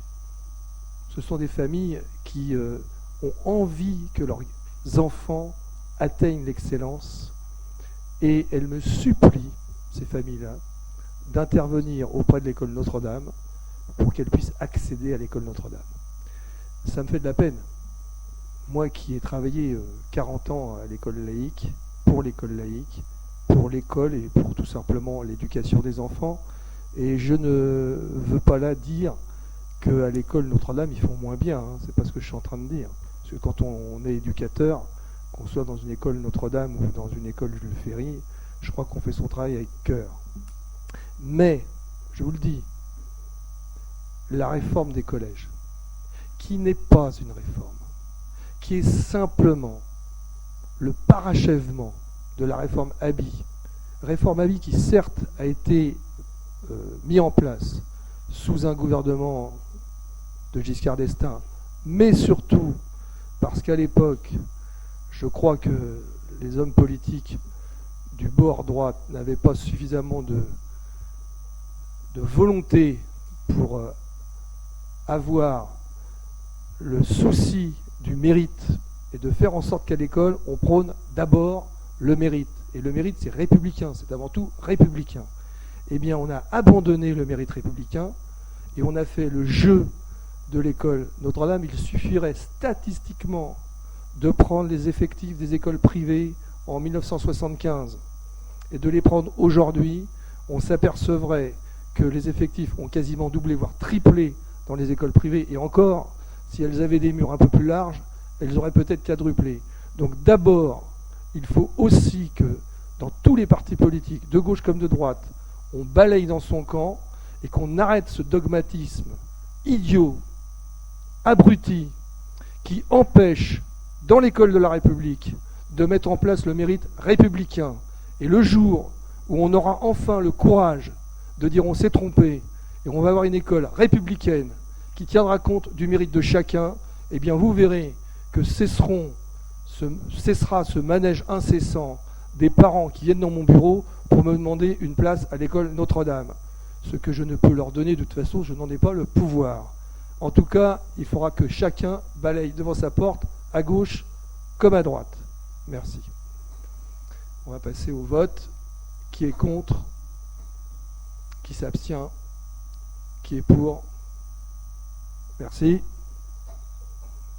Monsieur Ponchel, à vous la parole pour les accueils de loisirs sans hébergement et le renouvellement de la convention d'objectifs et de financement de prestations de services accueil de loisirs sans hébergement. Merci Monsieur le maire, chers présents. La ville de Sannois et la caisse d'allocation familiale du Val d'Oise sont liées par une convention dite convention accueil de loisirs sans hébergement, ALSH. On parle là de périscolaire ou d'extrascolaire. Celle-ci a une durée de 3 ans La précédente convention est arrivée à échéance en date du 31 décembre 2014. La CAF a donc adressé une nouvelle convention reçue en date du 5 mai 2015 pour la période allant du 1er janvier 2015 au 31 décembre 2018. À titre indicatif, cette convention permet à la ville d'être subventionnée à hauteur de 0,52 centimes par enfant et par heure pendant les temps d'accueil agréés. Les sommes perçues au titre de la convention précédente sont les suivantes. En 2012, un peu plus de 115 000 euros. En 2013, un peu plus de 112 000 euros. Et en 2014, un peu plus de 144 000 euros. Pour vous donner quelques explications de cette augmentation de prévisionnelle, plusieurs éléments, notamment la réforme du rythme scolaire, avec un accueil qui portait avant sur 1 heure et qui est aujourd'hui de 1h45. Les enfants partant à 18h n'étaient pas subventionnés également. Et puis, on a vu depuis donc la réforme toute récente, une fréquentation qui a augmenté avec un pic allant jusqu'à plus 40% de fréquentation certains mois. Donc tout ça conjugué fait que le prévisionnel est supérieur à ce qu'a été 2013 et 2012. Et donc c'est cela qu'il vous est demandé d'autoriser donc Monsieur le maire à signer la convention à LSH pour une durée de 3 ans, la période que je vous ai indiquée juste avant. Merci. Merci Monsieur Ponchel. Des observations? Donc qui est contre? Qui s'abstient? Qui est pour? Merci. Madame Jacquet-Fournier, convention de mise à disposition d'un bureau dans les locaux du centre médico-social au profit de la caisse primaire d'assurance maladie du Val d'Oise. Merci, bonsoir. Alors je vous propose donc de cette convention de mise à disposition d'un local pour la CEPAM. Il faut savoir que la CEPAM est accueillie au sein du centre municipal de santé depuis août 2012, cela à titre gratuit. Cependant, cette convention était d'une durée d'1 an renouvelable une fois. De fait, il convient de régulariser cette situation à compter du 1er août 2014 par une convention d'une durée d'1 an et renouvelable tacitement. À savoir, nous mettons à disposition un local à titre gratuit. Nous mettons aussi à disposition le ménage et locaux ainsi qu'une photocopieuse. La CEPAM n'est redevable que de la consommation des photocopies. Je vous demande donc de pouvoir approuver cette convention qui est en pièces jointes. Merci Madame Jacquet-Fournier. Des observations? Donc, qui est contre? Qui s'abstient? Qui est pour? Merci. Et donc je suppose qu'on change le règlement pour cette raison-là, parce qu'on accueille ou pour d'autres raisons? Non, pour d'autres raisons. D'accord. Nous vous proposons donc une modification du règlement de fonctionnement et du règlement intérieur à l'usage des salariés au centre médico-social. Il est à savoir qu'effectivement toute modification doit être ratifiée et nous avons réfléchi en raison entre autres de la réforme des rythmes scolaires, mais aussi pour une meilleure présence et pouvoir repenser en fait la présence de nos médecins au sein du centre médico-social. Nous avons pensé avec eux pouvoir changer un peu les horaires. C'est surtout cette modification. Aussi, nous vous proposons une suppression d'1 heure le lundi soir, qui était de 18h à 19h, pour permettre une extension d'horaire le mercredi de 17h à 18h. Un congé hebdomadaire fixe pour tous les agents les semaines paires. Un congé hebdomadaire mobile pour les agents administratifs les semaines impaires. Une fermeture des services le vendredi soir à 17h. Une consultation de médecine générale d'une durée de 3 heures le lundi et le jeudi, les semaines paires, au lieu de 2 heures sur 3 jours, lundi, jeudi et samedi. Il vous est également proposé d'approuver le règlement intérieur modifié à l'usage des salariés, également pièce jointe. Merci Madame Jacquet-Fournier. Des observations? Oui, Monsieur Orphin. Oui, c'est un peu comme le reste, mais si vous voulez, après tout au long de l'année, ça va être comme ça, puisque ça va être l'application du budget.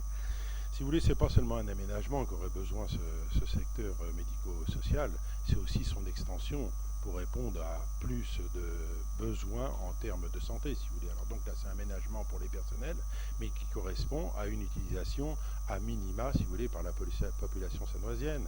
Moi, je pense que c'est une politique de l'offre qu'il faut revoir.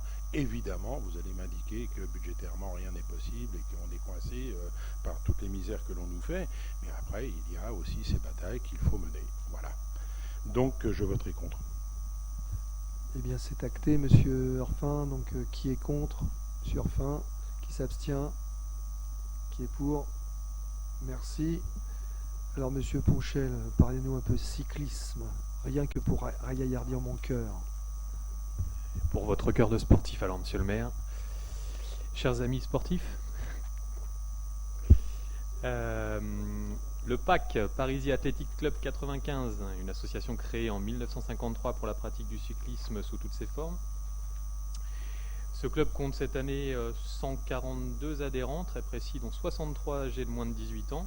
Il utilise principalement les voies routières pour ses entraînements et ses compétitions.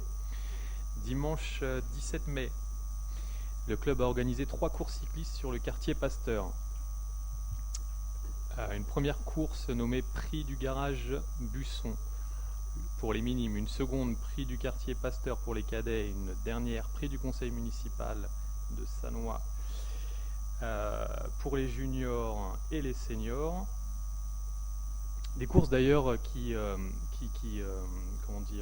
dont les vainqueurs sur les trois manifestations, les 3 courses, les vainqueurs étaient sannoisiens, il faut quand même le relever.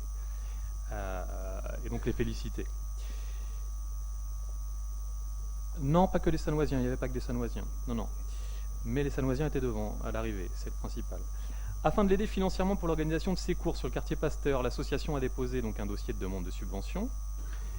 L'association nous a présenté un budget prévisionnel de l'action avec la somme de 1 500 € restant à la charge du club. Afin de soutenir les activités de cyclisme, il est demandé aux membres du conseil municipal de délibérer sur l'attribution d'une subvention exceptionnelle d'un montant de 1 500 € pour l'association Parisis Athletic Club 95. Merci, Monsieur Ponchel, de ce brillant exposé. Qui est contre? Oui, Madame Laplanche. J'ai une remarque. J'aimerais savoir quelle a été la subvention accordée l'année dernière. Monsieur Ponchel.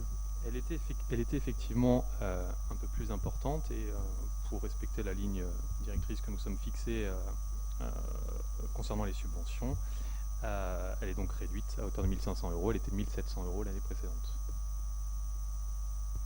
Bien, donc qui est contre? Qui s'abstient? Qui est pour? Merci. Oui, pardon. Juste 2 secondes, je ne prends pas part au vote. Ah oui, c'est vrai. Bah oui, d'autant plus que c'est le petit Gallois qui a gagné la course des minimes, il faut le préciser. Donc elle ne peut pas prendre part au vote. Donc Monsieur Ponchel, parlez-nous un petit peu du règlement d'utilisation des équipements sportifs communaux. Oui, Monsieur le maire. Donc on va faire une pierre deux coups, effectivement, parler des règlements d'utilisation des équipements sportifs communaux, également d'une convention de mise à disposition et des règlements intérieurs des salles, terrains et règlements d'utilisation de la surface d'escalade. Donc tout ça d'un seul bloc. La ville de Sannois... Excusez-moi, Monsieur Ponchel, normalement il y a 2 délibérations là, pour ça. Bien, je fais les 2 quand même. D'accord. Non, mais on fera 2 votes. Ok, on fera 2 votes. Et je peux faire les 2, la présentation des 2 quand même. Oh bah tu peux faire un package, il n'y a pas de problème. C'est très bien, je vous en remercie, Monsieur le maire. Donc la ville de Sannois est propriétaire de 15 équipements sportifs qu'elle met à disposition des associations et organismes pour la pratique de leur activité sportive selon certaines conditions. Ces équipements sportifs sont composés de salles multisports au nombre de 5, salles d'arts martiaux on en a 3, 2 salles de danse, une salle de boxe anglaise, américaine, salle de musculation et 2 terrains de foot. Dans le cadre de l'utilisation de ceux-ci, il convient de définir strictement les relations ville-association ou organisme en adoptant un règlement d'utilisation et une convention d'occupation des équipements sportifs communaux. Ils permettent notamment de préciser les obligations pesant sur l'organisateur en matière de respect, de règles de sécurité ainsi que la prise en charge des responsabilités de la réparation des dommages éventuels. Donc il convient également de soumettre à l'Assemblée les règlements intérieurs déclinés par salle et par typologie de salle. Dans chaque établissement, il sera d'ailleurs porté à la connaissance du public par voie d'affichage. À défaut, la commune est responsable de tous les dommages éventuels en dehors des cas où la responsabilité d'un tiers est établie. La convention de type annexé sera abrogée et remplacée par cette nouvelle convention, et donc c'est cela qu'il est demandé aux membres du conseil municipal d'approuver, tel qu'annexé à la délibération, d'autoriser Monsieur le maire ou son représentant à les signer. Donc, Monsieur Gobert.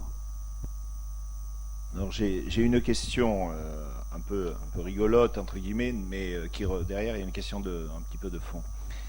Sur la page 5 sur 9, au niveau de l'article 10, il est écrit « Il est interdit de pénétrer en état d'ivresse avec des chiens ou tout autre animal, même tenu en laisse ou sur les bras dans l'assiette du gymnase ».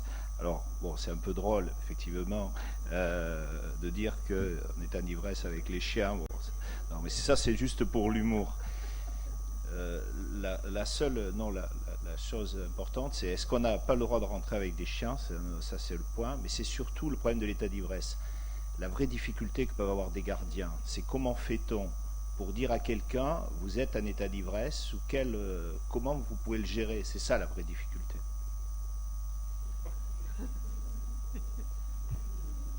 Non, parce que je viens de faire un on signe. On comprend tout à fait, je partage tout à fait le propos de M. Gobert. Ceci étant, on demande la même chose d'ailleurs aux patrons d'établissements de débit de boissons. Malheureusement, ils n'ont pas le droit d'utiliser effectivement des kilotests. Donc ils doivent se fier effectivement à un comportement anormal, et uniquement là-dessus. Ils ne peuvent pas aller au-delà, en fait, par rapport à la réglementation. Le problème, c'est que si j'ai bien tout compris, si on n'est pas en état d'ivresse, on peut arriver quand même avec des chiens. C'est ça le problème. Ouais. C'est ça. Ça, c'est la vraie bonne question, ça. Et donc, à mon avis, il y a peut-être quelque chose à revoir au niveau de cette phrase. Et je pense qu'il faut effectivement avoir une nouvelle formulation. Je crois. Et donc, ce qu'on vous propose, c'est qu'on va reformaliser cette phrase parce que... Ouais.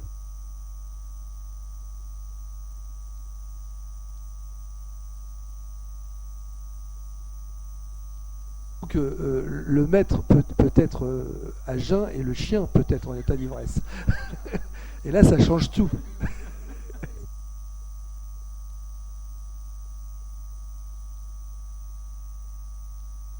Monsieur Lamarche ne prend pas part au vote. Alors, Monsieur Lamarche. Justement, je ne prendrai pas part au vote, non pas parce que j'ai un chien, en plus il ne boit pas, mais c'est surtout que j'occupe une salle de temps en temps par mon association. Voilà, merci. Donc on vote quand même, mais on va reformuler.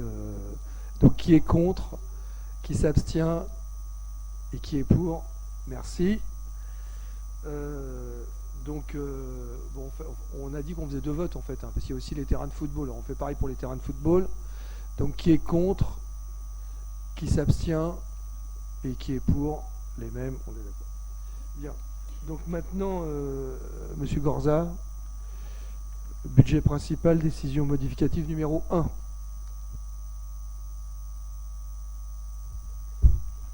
Oui, Monsieur le maire, mes chers collègues, mesdames et messieurs. 2 avril 2015, c'était donc le vote du budget primitif. Prévisionnel plutôt, et là nous sommes donc sur une décision modificative numéro 1 qui vient donc faire des ajustements sur ce budget primitif. Voilà. Alors il porte sur les tableaux qui vous sont présentés et est en équilibre par rapport aux travaux des investissements avec des dépenses dont le total est de 878 947,88 €. Voilà. S'agissant principalement d'un transfert de section sur le chapitre 914 pour l'investissement. Le changement plus sensible provient du tableau du fonctionnement. Sur le fonctionnement, le total du fonctionnement sur les dépenses de modification est porté à 1 10 099,00 € et il se décompose en un certain nombre de postes. Le premier poste étant celui de l'administration générale pour 88 000 €. Ce poste correspond essentiellement à un protocole pour le solde du paiement des travaux du cimetière, dont on a parlé dans la première délibération tout à l'heure. Et un second poste qui est un poste à hauteur de 30 000 € qui correspond à une étude que nous inscrivons, puisque nous l'avons aussi indiqué au niveau de nos engagements, de nos actions de l'année dernière, concernant le diagnostic PMR, pour personnes à mobilité réduite. Il s'agit donc de mettre en place, conformément à un décret, un agenda d'accessibilité partagée, et pour cela nous inscrivons une étude de 30 000 €. Voilà. Les PMR, ce sont donc les personnes à la mobilité réduite. Il ne faut pas croire que ce soit uniquement dans l'esprit de tout le monde les gens en fauteuil roulant, PMR, nous sommes tous potentiellement des PMR. Ça peut être des personnes âgées, des femmes enceintes, des gens qui sont encombrés, des déficits de tous ordres, visuels, auditifs. Voilà. Une fois qu'on aura donc fait ce diagnostic, nous aurons en charge donc l'inscription sur un plan pluriannuel de 3 ans d'action qui jusqu'à 2018 nous permettra d'offrir à ces personnes d'accessibilité attendue. Voilà. Je vais donc proposer de vous faire approuver cette décision modificative. Merci Monsieur Gorza. Monsieur Orpin.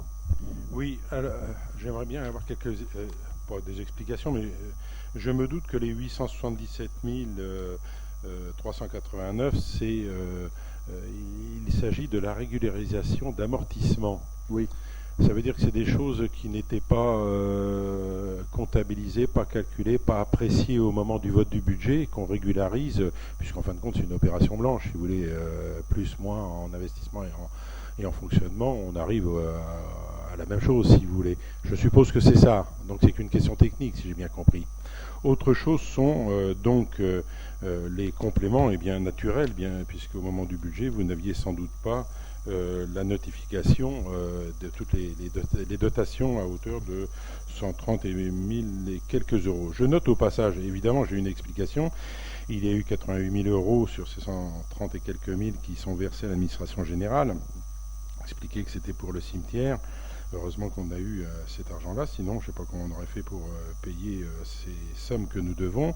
En attendant, au passage, je note qu'il y a eu un petit correctif. Alors évidemment, on peut toujours dire que c'est pas grand-chose, mais face à ce que j'ai dit tout à l'heure sur le financement de l'école confessionnelle, l'enseignement en fonctionnement perd 5 000 euros.